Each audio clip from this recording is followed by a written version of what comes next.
Why did Kenobi send you? Why don't you surrender? And then we can both go and ask him. My surrendering? Well, that would be pointless, for if I am correct, soon the Jedi and the Republic will no longer be the controlling interest in the galaxy. And who will be? You? No. Darth. Sidious.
Greetings once again, Bucketheads. Mayvar Tigar. Welcome to our 208th canonically chronicling comics covering the Clone Wars episode of Mandovision. Our guy Tom, and thank you so much for checking out this small independent Star Wars podcast. In case you haven't noticed, it is once again Mandovision After Dark. Hence the way I'm talking, which is slightly different than our normal podcast, which are recorded in the brightness of the sunlight. The best way to find us is, of course, on social media. Reach out to us at Mando_Vision on Twitter and Instagram. You can email the show, mandovisiontom@gmail.com. Be sure to like, subscribe, follow, and share the show with all the Mandalorians in your covert. Well, like I said, it's Mandovision After Dark, and I'm delivering what I promised.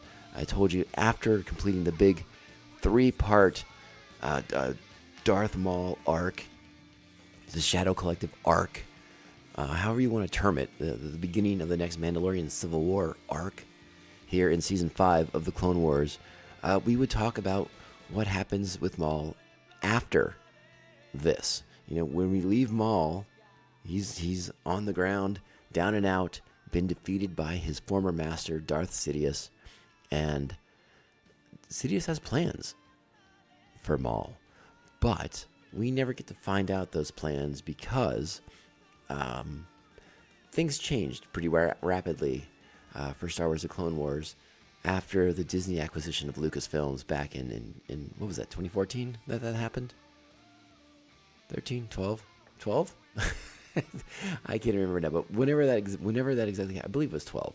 When that happened, I don't think Disney, we've talked about it in the past, I don't think Disney realized just what they had on their hands with Star Wars The Clone Wars. I think they just thought it was a cartoon, it was a waste of money, it was for kids, it wasn't important, not realizing that the stories they were telling were canon. The stories that they were telling were conceived and thought of by George Lucas. They're some of the last Star Wars stories we get from the creator himself, from George Lucas in Star Wars The Clone Wars. I don't think they realized what they had on their hands, that the sort of a cultural icon that is Ahsoka Tano in this show. They didn't understand any of it at the time.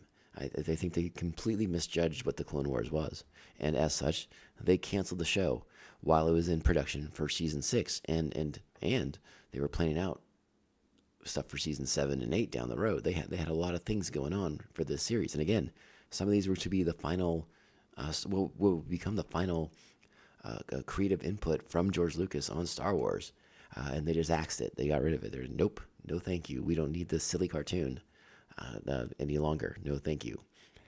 And it wasn't until years and years later, the fervor of the fandom just building and building over time, and them realizing what they did, and the popularity of Ahsoka, the impact that Ahsoka had on not just an entire generation of fans, but very specifically a underrepresented percentage of the population in Ahsoka Tano, the strong female character that people could look up to, little girls could look up to, in a way that Star Wars was kind of lacking at the time, and again, we could talk about all day about what a big mistake it was, but long story short, what this means is that at the end of our arc that we just concluded, with Sidious lording over Maul and saying that he has big plans for him, well, we never get to see what they are.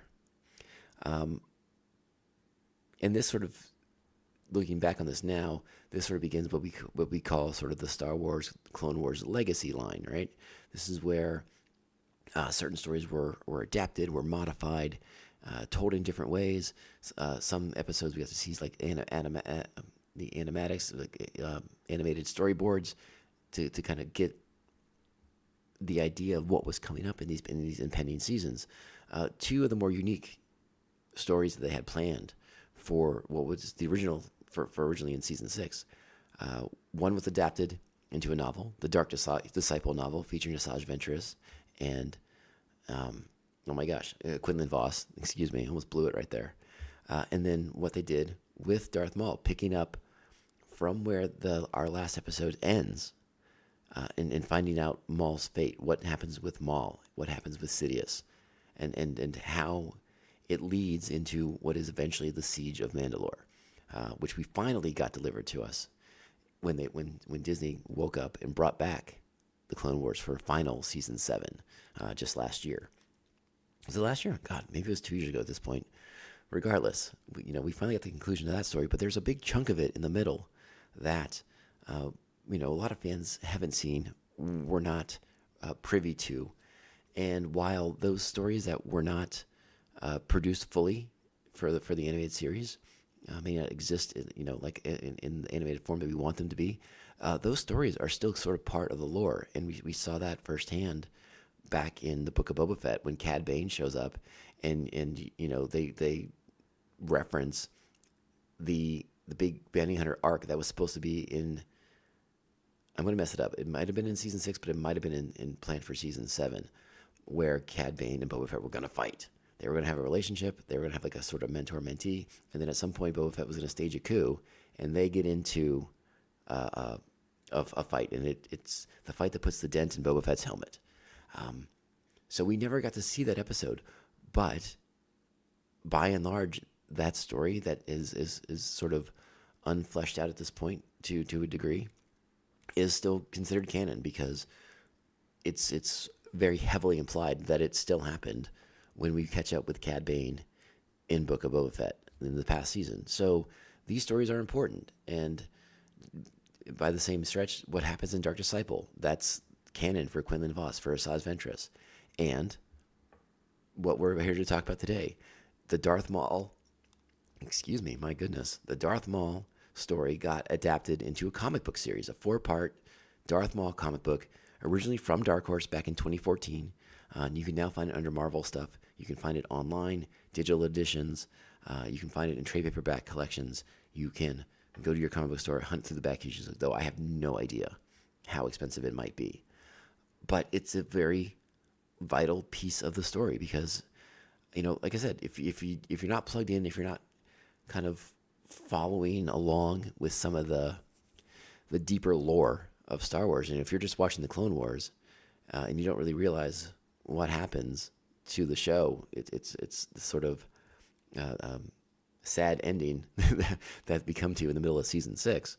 And, if you just go and if you're just watching it in order and you don't know anything of the backstory of the behind the scenes drama with the show, you're like, wait, Maul was captured by Sidious, and now here in season 7 he's back on Mandalore. Like, what the heck happened?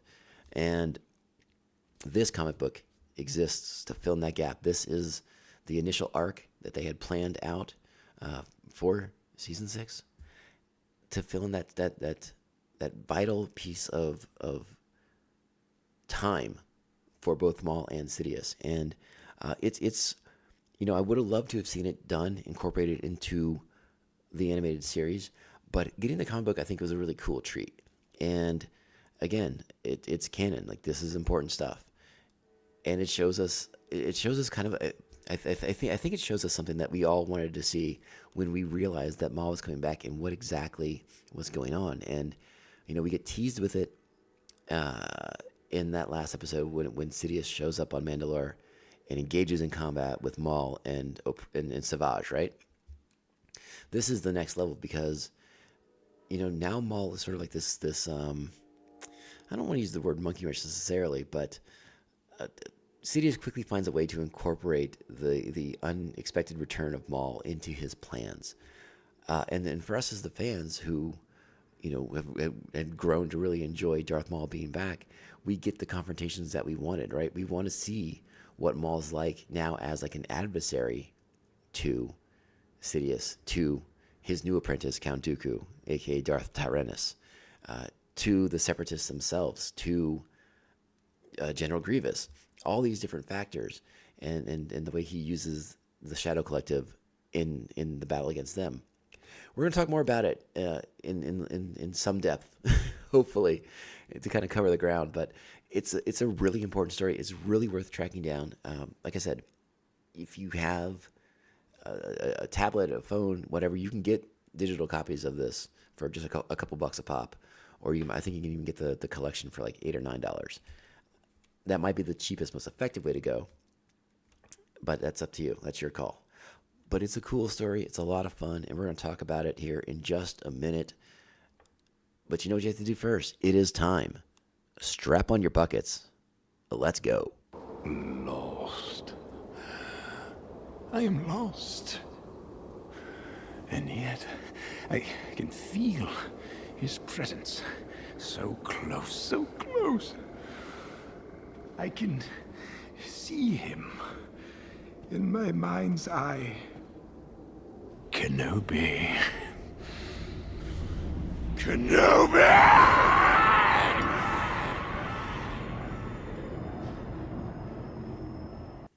So before diving into the comic fully, we do have to pause to acknowledge something. Now, by the time you guys hear this podcast, this information will be several weeks old. So I'm giving a little peek behind the curtain of just kind of how far in advance I'm trying to work to make sure that I have episodes to cover us through the summertime when my schedule is going to get a little topsy-turvy, a little hectic. But that news we need to talk about is the passing of Ray Stevenson, a soon-to-be vital cog of our Star Wars animated rewatch shows as we move forward with everything, because he first came into the Star Wars universe as Gar Saxon. And this is a character who we actually get a glimpse of. We shouldn't say more than a glimpse, but is part of this comic book that we're about to talk about. Gar Saxon's in the book, and Ray Stevenson brought him the voice, brought him to life in the animated series. And coming up this summer, Ray Stevenson is going to be a part of the Ahsoka show as I forget what term they're tossing around to describe his character, whether he's a fallen Jedi or a dark Jedi, or what exactly we're going with here. But he has like that sort of orange-hued lightsaber, and we'll talk more about his character when we get to meet him in the Ahsoka show. But Ray Stevenson, an actor who I think we've all seen in many, many things over the years. He's in the Thor movies. He was the Punisher. He was on HBO's Rome. He's just been all over the place, and he's part of the Star Wars family. And he passed away at the tragically young age of 58, and it's sad. It's a sad thing, and I wanted to acknowledge it because, again, like I said, he's part of the Star Wars family, and we are going to be spending some time with Gar Saxon in the near future, and just we'll talk about it more in detail when we get to those episodes. But Gar Saxon is one of the Maul loyalists of the Mandalorians. He's one of the early adapters of putting the horns on his Beskar helmet, and sort of showing his loyalty to Maul and following Maul's path for the Mandalorians forward. So yeah, in that sense, he's sort of a Maul true believer. So sad news. And sort of interesting timing, because as we're going to talk about this comic book, again, Gar Saxon is one of the first characters we see when we open up the comic book. So we'll talk about that in just a minute, because I do want to give out the vitals for the comic, it is Darth Maul, son of Dathomir. It is a 2014 Dark Horse comic written by Jeremy Barlow, pencils by Juan Freire, inks by Muro Vargas. I can't even read my handwriting. It's terrible. Coloring by Wes DeZoba, and some great cover art by Chris Scalf. Really, really cool stuff. And like I said, this picks up where our last episode of the Clone Wars ends. Maul taken prisoner by Darth Sidious, and we go to the prison planet where he's being held. It's a very familiar sight. We've become familiar with this prison. We know much about it. We've seen it in episodes of the show. We've seen it in other aspects of Star Wars canon, continuity. So they're paying attention. They're taking notes. And what we're seeing is two members of Maul's Shadow Collective, the Mandalorian faction of it, specifically Gar Saxon and another Mandalorian named Cast, are going to attempt to break out Darth Maul from this prison. Now, I want to go back and mention, let's talk about the name Cast for a second. If you're an old guy like me, then that may be a familiar name to you, particularly when it comes to Mandalorians, because in some of the old Legends canon, there was a character named Jodocast who impersonated Boba Fett and was making profit off of Boba Fett's reputation by impersonating him. Sort of the old guys, like anyone can be in Mandalorian armor and be Boba Fett, right? Until Boba Fett catches up with him, makes him pay the price. Now, again, that's old Legends continuity, and maybe not. This happens down the road, but just sort of an interesting little wink and nod to old Legends canon by having a Mandalorian in the Shadow Collective by the name Cast. Coincidence? Maybe, maybe not. Who knows? But it's Cast and it's Gar Saxon who are attempting to break into this prison to spring Darth Maul, their leader. Unbeknownst to them is that they're sort of being allowed to do this because, as we said earlier, Darth Sidious has a plan. Count Dooku is extremely nervous about said plan. He believes Darth Maul is dangerous and should be killed immediately. But there is... Sidious sees this as an opportunity to smoke out a potential threat, but B, get a little revenge for what he believes was a wrong committed a long time ago against him. And he's planning to use Maul to smoke out Mother Talzin, who we've not seen on the Clone Wars in quite some time. She's in deep hiding after the Separatists attacked Dathomir and killed many, many, many of the Night Sisters. So Sidious believes her to be alive, and Maul is the key to luring her out.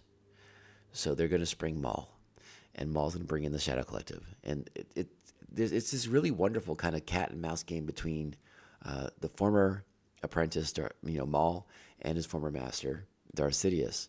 We also incorporate Sidious's new apprentice, Dooku. So Dooku and Maul are going to square off.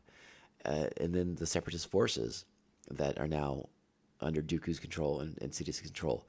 What's interesting about all this is sort of the revelation that we get later on that Maul knew the plan from the beginning. He knew every step of Sidious's plan to eliminate and end the Republic. And it's never revealed more chillingly so than when we get to Season 7 of the Clone Wars, when he has his confrontation with Ahsoka Tano. But that's just a little element to keep in the back of your mind as you read through this comic book, is that Maul knows the end game that Palpatine has in place. Palpatine / Sidious has in place for the Jedi, for the Republic, for all of it. And so to see him in this position is unique and interesting. Now, granted, once he gets his freedom, he is communicated with by Mother Talzin using her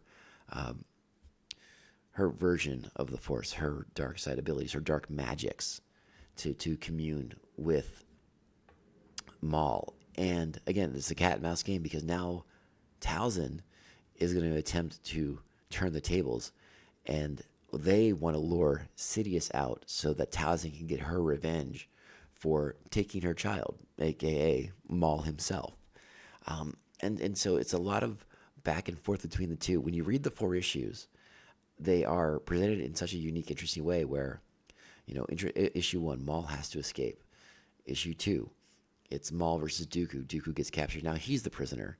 And you sort of realize that Maul and Dooku and Grievous to another extent, as well as the Separatist army and the Shadow Collective, are sort of pawns in this game of like these sort of like epic dark side legendary Force users, in an effort to get revenge against one another. But what you ultimately find out through the course of the comic is like the resources that Sidious has at his fingertips, the control he has over everything, the chess-like approach it takes to every maneuvering, right? He's moved pawns across the table for a long, long time to get what he wants, and it's happening in the way he wants right now. Like everything's sort of unfolding as he has foreseen it. Like he tells to Darth Vader in Return of the Jedi, Sidious thinks these things out. This is sort of his area of being, 6 moves ahead of everybody, and letting them walk into a trap that he's laid for them because he knows and anticipates everything that they're going to do so well. So that is a really fun element of the story, is ultimately knowing that Sidious is just on top of everything. So no matter what Maul attempts to do, no matter what Talzin attempts to do, and like there's some really cool stuff in these books, and you sort of wonder, like, could they pull this off? Will they get away with it?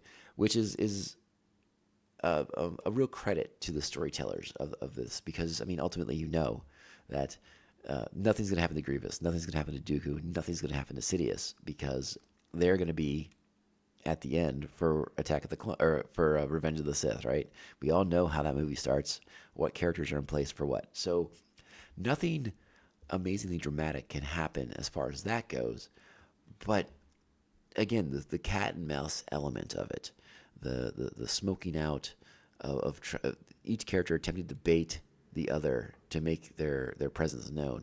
Sidious's plans to bring Mother Talzin into the foreground, and Talzin's plans to bring Sidious into play to lure him back into a position where she can exact her revenge. It's really well executed, really well done, and by the end of it, Maul has Mother Talzin.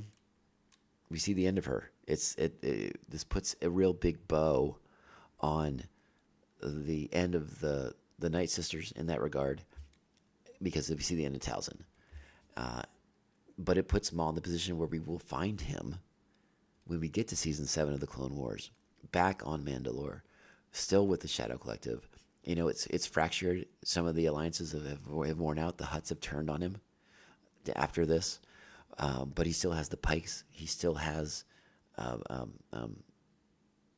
Black Sun, excuse me, and of course the Mandalorians themselves. The Death Watch agents who are now loyal to him, who paint themselves red, who have now horns on their Beskar helmets. So we connect those dots really, really nicely. But the stuff that's in between that is a lot of fun too, especially if I really enjoyed the incorporating of the Night Brothers into this, where Talzin sends Maul a detachment of Night Brothers to engage in combat, and again, the back and forth between Maul and Dooku is insanely fascinating, insanely interesting to hear their sort of verbal spars while they engage in combat within one another. When Dooku is prisoner of Maul for a time, it's really interesting stuff to see the current apprentice versus the former apprentice, and Maul sort of, taking his shots at Dooku, and Dooku sort of trying to rebuff that and remind Maul that he failed, he fell, and so Dooku rose to fill that void that Maul couldn't handle. It's a wonderful back and forth. The only thing, if I were to knock the comic just a smidge, it's that it's somewhat constrained by its page count. Not just like an episode of the show would be. I mean, there's a time limit. But sometimes you want some of these stories to breathe a little bit more, to be fleshed out a little bit more. And that's probably my only little complaint. Is like it's just really fast paced. It's really tightly knit, but in a good way. Like I wish it could breathe a little bit more, but the pace is quick. The story beats are boom, boom, boom, boom, and you get from one thing to another very quickly. And again, each episode sort of reads a little bit differently because the tables turn just a little bit differently to favor one character over the other, ultimately ending in issue 4 with everything falling in Sidious's favor, as it was sort of predetermined by him to be And it's cool. It's really cool. Grievous is effective in it. The Separatist army is effective in it. The biggest question I had about it, and again, it's painted as a way to portray, to smoke out Sidious from hiding, to come to the foreground so that Towson can launch her attacks, is that Maul's sort of desire to please her really puts him in a bind with the Shadow Collective, really diminishes a lot of their forces, and you sort of wonder how much of that had an effect on when ultimately the Siege of Mandalore begins, because he's in a position where he has to sort of regather his strength by the end of this 4-issue comic book series, and again, you sort of wonder, like, it sort of felt like Mother Talzin was willing to let all that burn for the sake of revenge against Darth Sidious, and that's very, very interesting stuff. It's a comic book that I do recommend very, very highly. I think it's really good stuff, and it fills in a lot of background stuff that we need when we watch season 7 of the Clone Wars. So check it out if you get a chance. It is entertaining. It is worth the time. And it's a lot of fun. And it puts a bow, like I said, it puts a real bow on the Mother Talzin stuff, the Dathomir stuff. And it further isolates Maul so that after the Siege of Mandalore, and by the time we catch up with him in Rebels, we know how alone he is, how isolated he is. There is no one left for him to turn to. The Night Sisters, the Night Brothers, Mother Talzin, they're gone. They're some insanely diminished at the very, very least. But there's no connection for him back to Dathomir. He is sort of the last son of Dathomir in many, many senses, hence the title of the comic book. And I think it's important to kind of highlight that, again, specifically for when we catch up to Maul down the road in Rebels as he's wandering the desert of Tatooine, still attempting to get revenge on Obi-Wan Kenobi for what happened on Naboo to him all those years ago. It just a really cool stuff. It's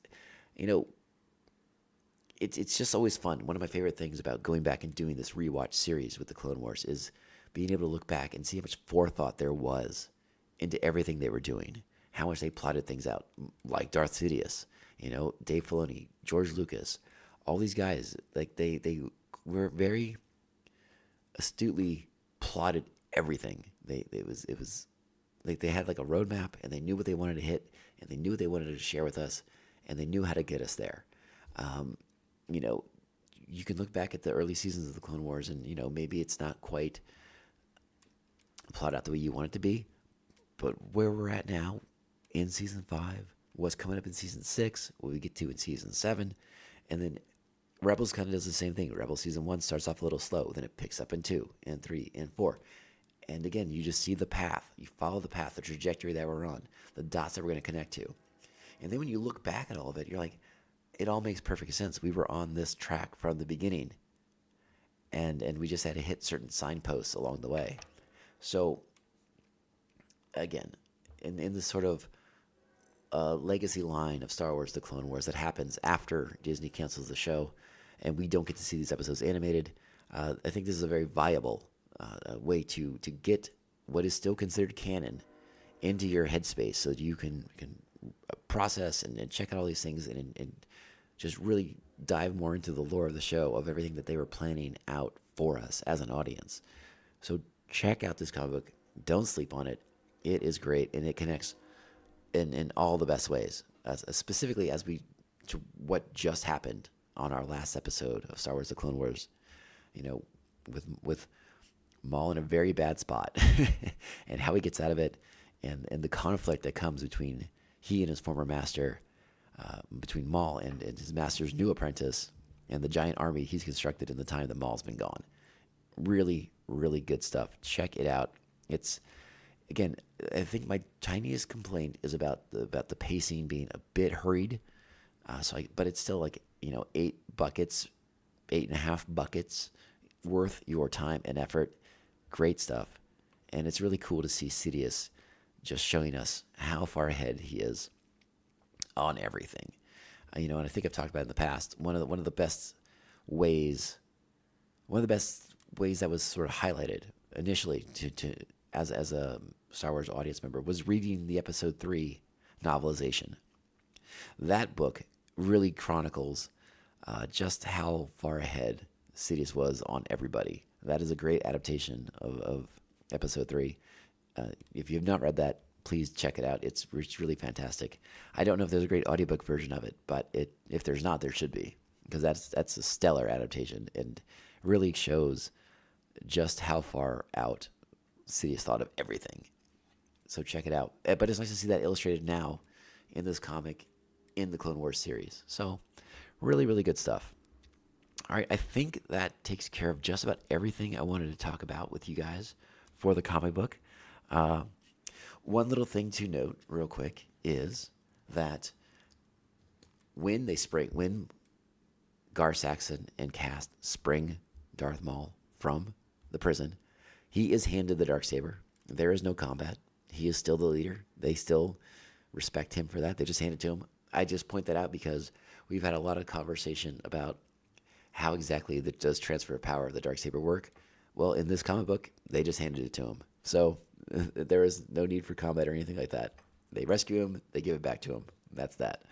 And then a big battle in the second issue of the comic between the Shadow Collective and the Separatist Army takes place on Ord Mantell. And I found that interesting to be because Ord Mantell is a very interesting planet. It's a very interesting setting for a lot of these things. And I sort of wonder if that battle itself sort of has an impact on what we see of Ord Mantell when we're there on the Bad Batch. And I think there's a connection to it.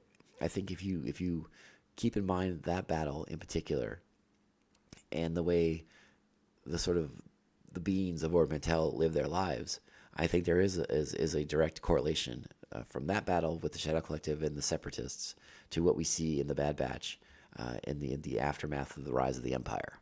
So again, just a couple of little tiny things to think about and keep in mind as you read the book and as you think of the Star Wars stories that we're getting all the time, and like again, all those sort of signposts that they're connecting to with everything. Really, really well thought out, and it just gets more impressive. The more I look at it, the more the further out and the further back I look to see those signposts. Great stuff. So that's it. Hey, my name is Tom, Narguy Tom. Thank you for checking out my small independent Star Wars podcast. We are the Mandovision Podcast. Please reach out to us on social media. We're at Mando_Vision on Twitter and Instagram. You can email the show, mandovisiontom@gmail.com. Make sure to like, subscribe, follow, and share the show with all the Mandalorians in your covert. If possible, a great way to support the show is to give us sweet 5-star reviews on whatever platform you're listening to us on. If they do that sort of thing, it really does help us stand out, not get lost in the shuffle, and just continue to be the awesome Star Wars podcast that we want to be. Sorry, I'm getting a little congested right now. I'm getting over a cold, folks. Sorry about that. So, still a little congestion on my side of things. I apologize about that. But we'll be in good shape and back next week to kick off some big-time coverage for the big 4-part finale of Season 5, which chronicles a major turning point for Ahsoka Tano. So make sure you're here with us for those, because that's going to be 4 episodes of just sheer awesomeness. I said it before weeks ago when we kicked off this Darth Maul arc on the Clone Wars. Like, you're going to get 7 episodes of awesome Star Wars entertainment. And this podcast is so insanely happy to talk about it with you all. So let's get out of here. We'll talk to you all very, very soon. Be great Star Wars fans. Always be supportive of each other. Listen to each other's ideas. Encourage differences of opinion. And hear people out. And just have fun with it. It's Star Wars. It's fun for everyone. All right, my friends. Thank you, Buckethead Nation. You are the best. I will talk to you all very, very soon. Remember, this podcast can only end one way. This is the way. This is the way. This is the way. This is the way. I find that answer vague and unconvincing.